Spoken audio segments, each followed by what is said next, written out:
Halo semuanya, di video ini saya akan bagi info tentang moluska. Dan pasti pertanyaan yang muncul adalah apa sih itu moluska? Senyawa bioaktif apa ya ada di moluska? Dan bagaimana efek farmakologi bagi kita manusia? Akan saya bahas di sini di video dalam mata kuliah saya, yaitu Farmasi Kelautan. Tapi perkenalkan dulu, nama saya Ivana Julia Likuayang, mahasiswa program studi farmasi, Fakultas Matematika dan Ilmu Pengetahuan Alam, Universitas Kristen Indonesia Tomohon. Oke, saya bahas dulu tentang pengertian moluska ya. Moluska berasal dari bahasa Latin yaitu mollucus yang artinya lunak, tubuh lunak yang bercangkang, tapi ada pula beberapa moluska yang tidak bercangkang. Sifatnya ini adalah triploblastik celomata, contohnya adalah siput, kiton, kerang-kerangan, serta cumi-cumi dan lain sebagainya. Moluska ini adalah salah satu filum terbesar kedua dalam kerajaan hewan setelah filum Arthropoda.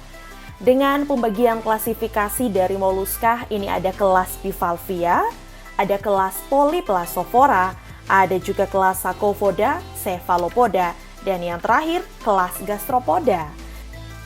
Salah satu yang diidentifikasi cukup baik dan bahkan dikembangkan dari moluska ini adalah konotoksin. Konotoksin itu apa sih? Pasti pertanyaan yang muncul adalah seperti itu.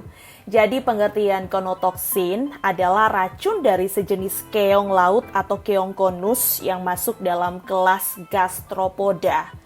Tapi, tahukah Anda kalau keong konus disebut juga sebagai hewan predator? Kenapa disebut hewan predator? Karena racun dari keong konus ini adalah bagian penting yang digunakan untuk melumpuhkan mangsa, dan racun dari keong konus ini sangat-sangat berbahaya.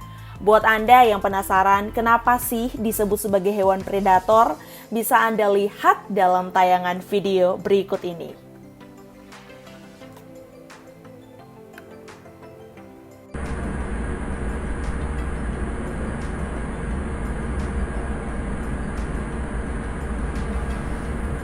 Ini adalah tayangan video dari keong konus, yaitu konus magus ya, yang mendeteksi mangsa dengan sipon.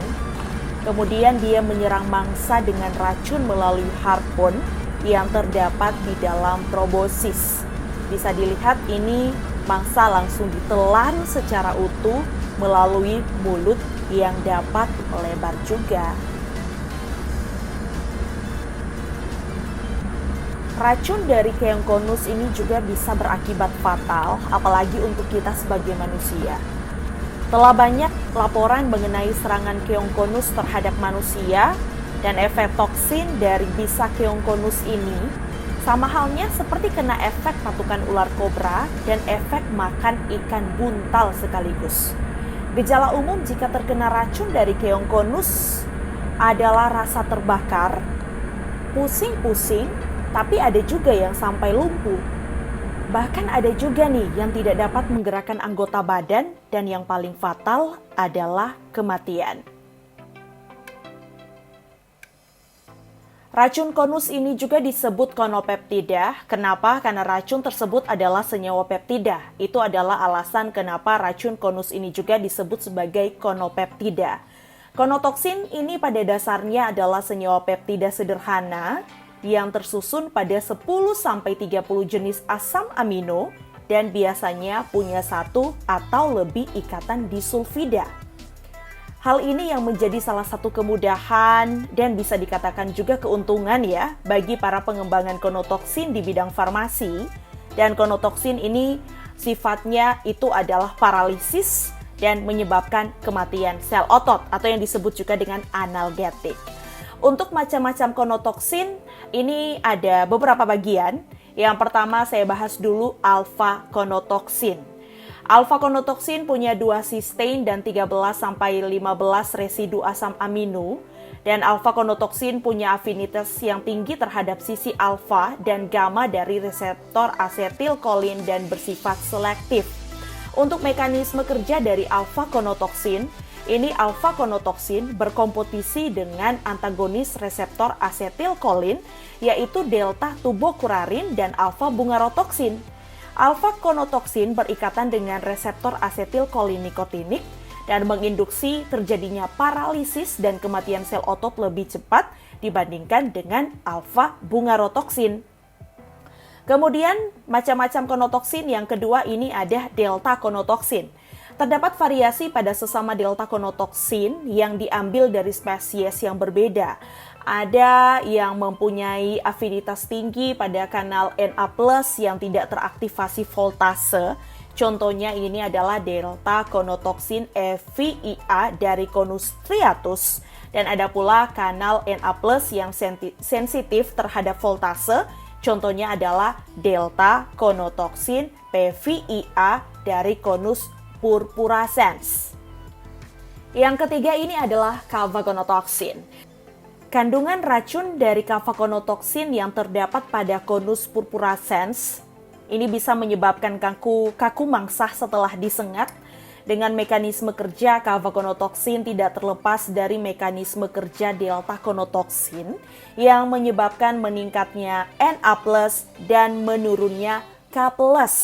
Kemudian, mekanisme kerja selanjutnya bisa terjadi depolarisasi yang sangat kuat, shock eksitotoksik yang sangat cepat, dan sindrom STOP atau Sudan tetanus of prey ditandai dengan kejang, kontraksi terus-menerus serta tidak mampu berelaksasi yang juga terjadi dalam waktu cepat.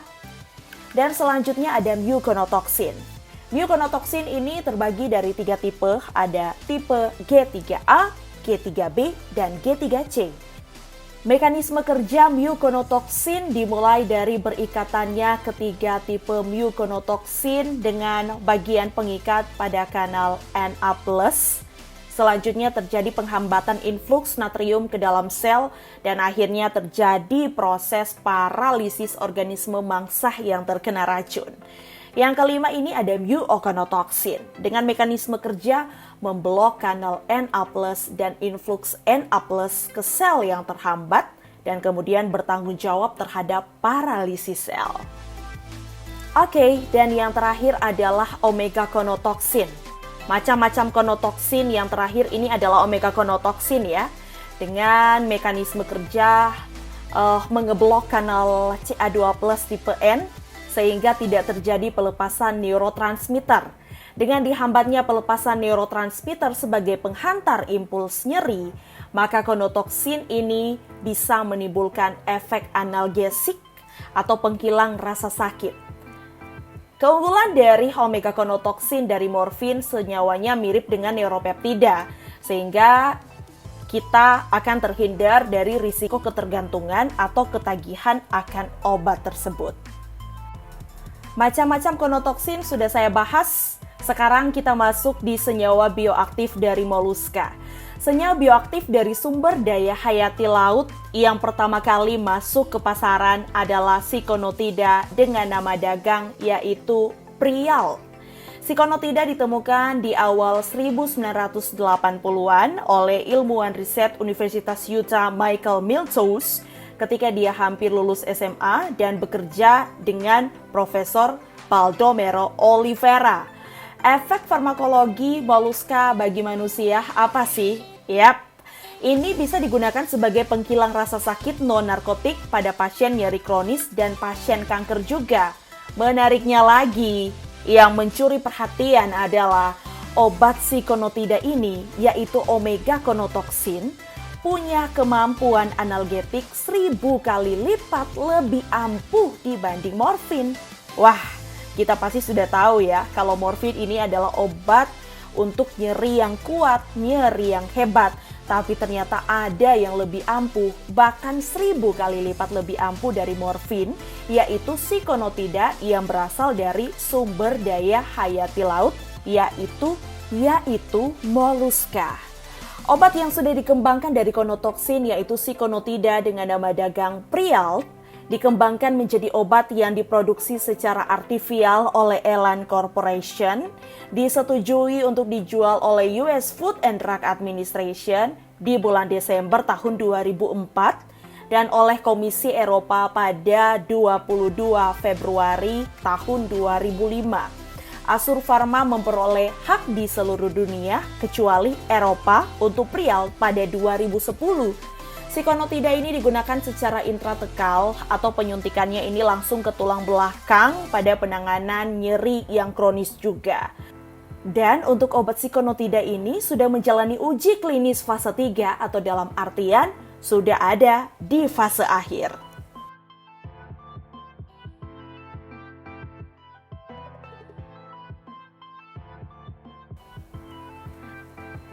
Oke, sekian informasi tentang moluska, apa itu moluska, senyawa bioaktifnya apa, serta efek farmakologi apa bagi kita manusia, sudah saya bahas di video kali ini. Semoga video ini bisa bermanfaat ya untuk kita semuanya. Sampai jumpa di video-video selanjutnya.